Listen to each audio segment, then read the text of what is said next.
नमस्कार दोस्तों आप सभी का फिर से स्वागत है इस नई वीडियो में। दोस्तों आज इस नई वीडियो में हम सब ये देखेंगे यूपी टीजीटी में जो विषय का कम्बिनेशन होता है, यानी कि किस विषय के साथ हमारा क्या विषय होना चाहिए ताकि हम उस विषय वर्ग में अपना जो है आवेदन कर सकेंगे। दोस्तों आगे बढ़ने से पहले मैं आपसे यही कहूँगा कि अगर आप इस चैनल पर नए हो और आप इस चैनल को अभी तक सब्सक्राइब नहीं किए हैं तो आप इस चैनल को ज़रूर सब्सक्राइब कर लें और इस वीडियो का लिंक अपने दोस्तों तक ज़रूर शेयर करें ताकि आने वाले समय में उनको जो है एजुकेशन में हेल्प मिल सकेगा। दोस्तों हिंदी विषय में जो अनिवार्यता होती है, जो विषय का जो कम्बिनेशन होता है, तो हिंदी विषय में आप देख सकते हैं यहाँ पे जो अर्हता है, इसकी जो मुख्य अर्हता होती है बीए हिंदी एवं संस्कृत के साथ इंटरमीडिएट अथवा समकक्ष परीक्षा एवं बीएड या अन्य समकक्ष डिग्री। दोस्तों इसका मतलब होता है कि यदि कोई अभ्यर्थी स्नातक वर्ग में अगर स्नातक में हिंदी विषय है, हिंदी विषय के साथ साथ उसका और 2 साल में जो फाइनल ईयर तक ऑनर्स में हिंदी है और उसकी किन्हीं 2 साल में अगर संस्कृत है, फिर तो उसका कम्बिनेशन ऐसे अभ्यर्थी का माना जाता है। यदि ऐसा नहीं है तो अगर अभ्यर्थी जो है हिंदी विषय से स्नातक है और उसका एक विषय के रूप में इंटरमीडिएट में संस्कृत होना अनिवार्य है, यानी कि अगर ऐसे अभ्यर्थी जो इंटर में संस्कृत है और बीए में उसने हिंदी पढ़ा हुआ है तो ऐसे अभ्यर्थी जो है यूपी टीजीटी के लिए अनिवार्य हो जाते हैं। अगर स्नातक में यानी बीए में हिंदी संस्कृत दोनों है तब तो उसका बहुत अच्छा है, क्योंकि वो कम्बिनेशन वहाँ पे माना जाता है। और इसकी जो अनिवार्य अर्हता है इसके लिए बीएड होता है। और आप यहाँ लास्ट वाले कॉलम में देख सकते हैं जो अधिमानीय अर्हता है जिसमें वरीयमान है, मतलब जिसमें वरीयता मिलती है, उसमें बहुत सारी डिग्री जैसे बीएड है, एमएड है, पीएचडी है। और जो राष्ट्रीय लेवल के खेल कूद के जो प्रमाण पत्र होते हैं उस पर भी कुछ भारांक यानी कुछ मार्क्स दिए जाते हैं दोस्तों।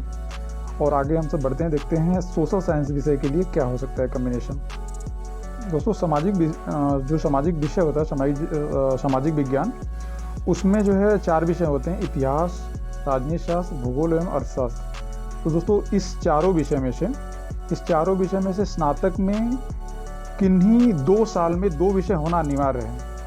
यदि ऑनर्स में आपने कोई एक विषय छोड़ भी दिया है लेकिन 2 साल में यानी कि फर्स्ट ईयर सेकेंड ईयर में आपको 2 विषय पढ़ना ज़रूरी है, उसके बाद ऑनर्स में आपका एक ही विषय है, तो ऐसे अभ्यर्थी जो है सामाजिक विज्ञान टीजीटी के लिए अपना आवेदन कर सकते हैं। तो ये देख सकते हैं सोशल साइंस में 4 विषय होते हैं: इतिहास, राजनीति शास्त्र और भूगोल। यानी कि कोई अगर अभ्यर्थी राजनीति शास्त्र में ग्रेजुएशन किया है, अगर उसने बीए सेकेंड ईयर तक इतिहास पढ़ा हुआ है, इसका मतलब कि उसका जो इस विषय में कम्बिनेशन माना जाता है।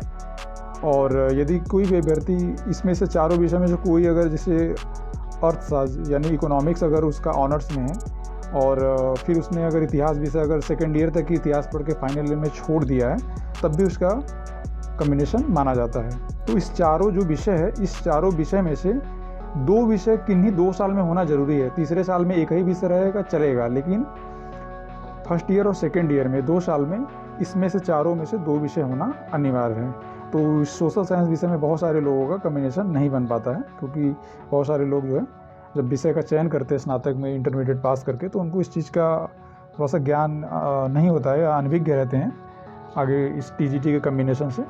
तो इसके लिए दोस्तों एक दूसरा प्रावधान ये होता है कि आप एकल विषय में आपने जैसे राशि टंडन से या इग्नू से एकल विषय में आप किसी एक विषय के साथ 1 साल का स्नातक कर सकते हैं, तब वहाँ पे ये चीज़ें एलिजिबल होंगी। दोस्तों हम अगली वीडियो में कभी बात करेंगे जो एकल विषय का जो कम्बिनेशन पेपर होता है वो आप कैसे कर सकते हैं और कहाँ से कर सकते हैं, इग्नू से या राशि टंडन, बाकी और भी ओपन यूनिवर्सिटी का आती है। दोस्तों उम्मीद करता हूँ कि ये वीडियो जो है आपको अच्छी लगी होगी।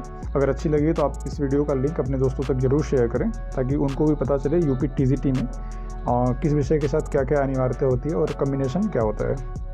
थैंक यू दोस्तों।